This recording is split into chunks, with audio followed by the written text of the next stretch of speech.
आज हमारी कविता का विषय है रथ का टूटा हुआ पहिया। यह कविता धर्मवीर भारती जी द्वारा लिखी गई है और आधुनिक बोध की कविता है। ये कविता जहाँ एक मिथक को लेकर चलती है, वहीं उस मिथक के साथ साथ ये आधुनिक भाव को लेकर भी चलती है, जहाँ पर कवि का ये रथ का टूटा हुआ पहिया दो भागों को संकेतित करता है। एक भाव तो वो है जो हमारा पिछड़ा हुआ वर्ग है, रथ का टूटा हुआ पहिया उन्हें संकेतित करता है।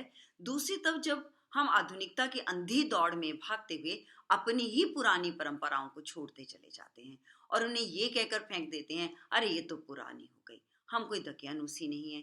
कवि कहता है कि ऐसा नहीं है। जिस तरह अक्षौनी सेना से मुकाबला करते हुए अभिमन्यु अपना बचाव रथ के टूटे हुए पहिए से करता है, उसी वक्त उसी तरह से ना जाने कब हमें इन्हीं टूटे हुए पहियों का सहारा लेना पड़े। ये रथ का टूटा हुआ पहिया, ये पिछड़ा वर्ग भी हमारे काम आ सकता है, ये पुरानी परंपराएं भी हमारे काम आ सकती हैं। इसलिए हमें इन्हें इज्जत देनी चाहिए, सम्मान देना चाहिए, अपना प्यार देना चाहिए। मैं रथ का टूटा हुआ पहिया हूँ, लेकिन मुझे फेंको मत। मैं निजता, आत्मबोध है जो आधुनिकता की पहचान है। आधुनिक व्यक्ति मैं पर केंद्रित है। मैं रथ का टूटा हुआ पहिया, चाहे मैं बहुत ही अदना हूं, छोटा हूं, बेजार हूं, महत्वहीन हूं, लेकिन ऐ समाज तू मुझे फेंक मत, मेरा तिरस्कार मत कर। क्या जाने कब, कौन जानता है कब किसे किसकी जरूरत पड़ जाए। वो कहते हैं ना, एक शायर कहता है, कहता मेरा आज देखकर अपनी राय मत बना, मेरा कल बदल जाएगा, तेरी राय बदल जाएगी। तो कभी किसी व्यक्ति की वर्तमान से मत पहचानो, क्योंकि पता नहीं उसका भविष्य कहाँ है, हम कहाँ हैं, हमारा भविष्य क्या है।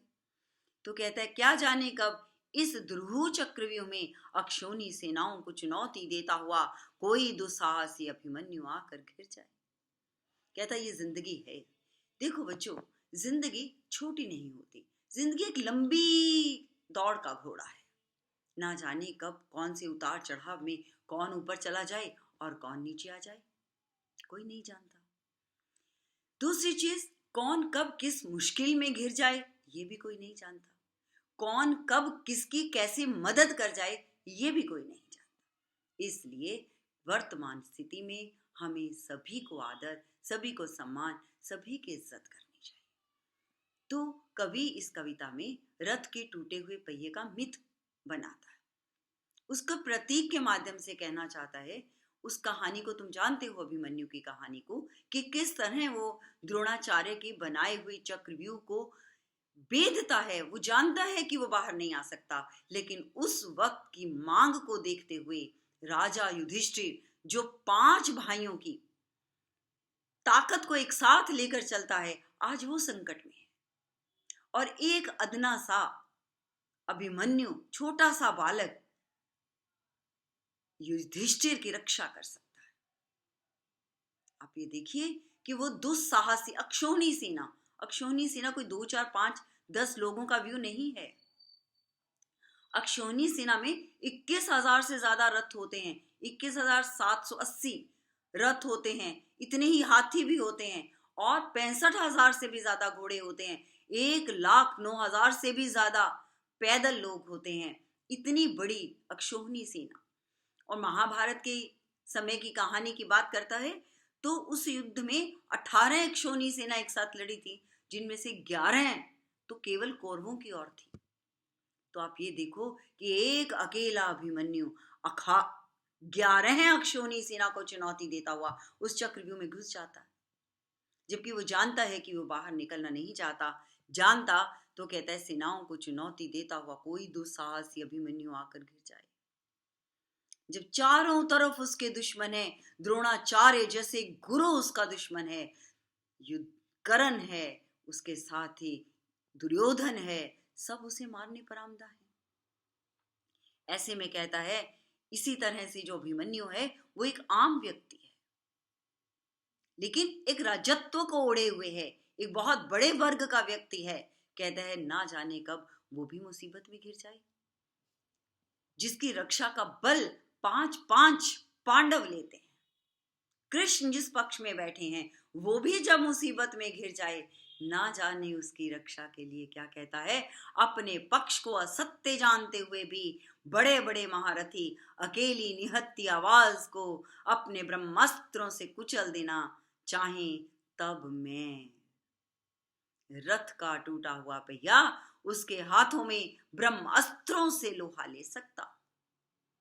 तो रथ का टूटा हुआ पहिया कहता है, मैं आज बेजार जरूर हूं, मैं टूटा हुआ जरूर हूं, मैं बेकार जरूर हूं, लेकिन कहता है ना जाने कब मैं ही तुम्हारे काम आ जाऊं। वो एक कहावत है ना, कभी कभी मुश्किल में तो खोटा सिक्का भी काम दे जाता।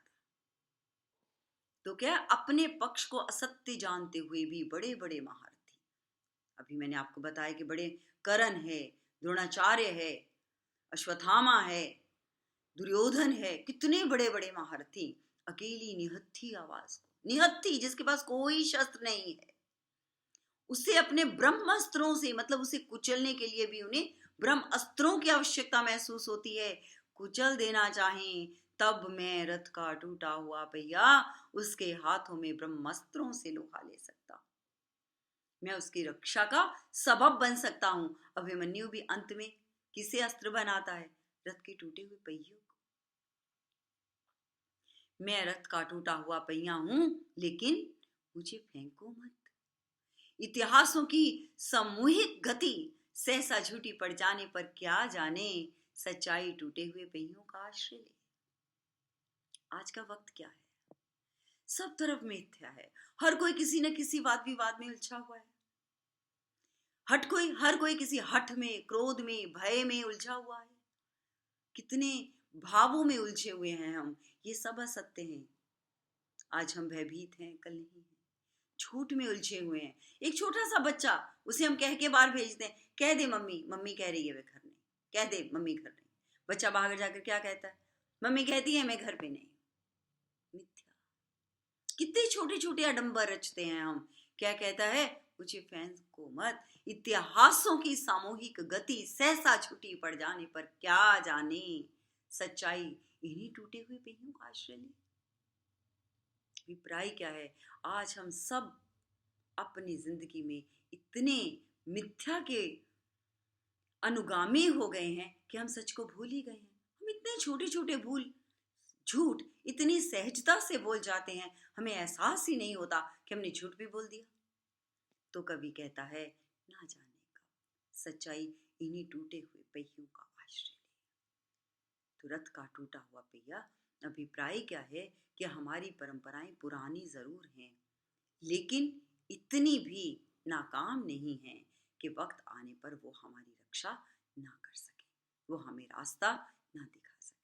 हमारी हर परंपरा किसी ना किसी तर्क के ऊपर खड़ी है, किसी ना किसी विज्ञान पर खड़ी है, किसी ना किसी कारण से बनी है। हमें उन कारणों को जानना है, उस स्तंभ को पहचानना है, उस आधार को छानना है जिस पर हमारी ये परंपराएं खड़ी हैं।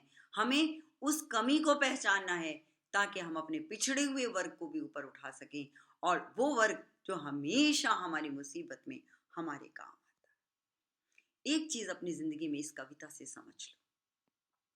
देखो बच्चों, जो व्यक्ति हमारे काम आता है, जो हमारा काम करता है, किसी भी तरह से हमारी मदद करता है, वही हमारा देवता है।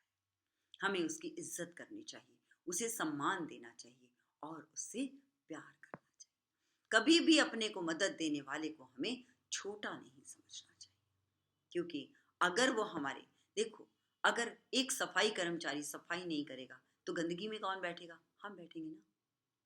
तो हमें अपने से भी ज्यादा अगर हम चाहें तो हमें एक सफाई कर्मचारी की इज्जत करनी चाहिए, क्योंकि वो धूल को फांक कर भी हमारे लिए जगह को साफ करता है और हम उसका लुत्फ उठा लेते हैं। मैं रथ का टूटा हुआ पहिया हूं, लेकिन मुझे फेंको मत।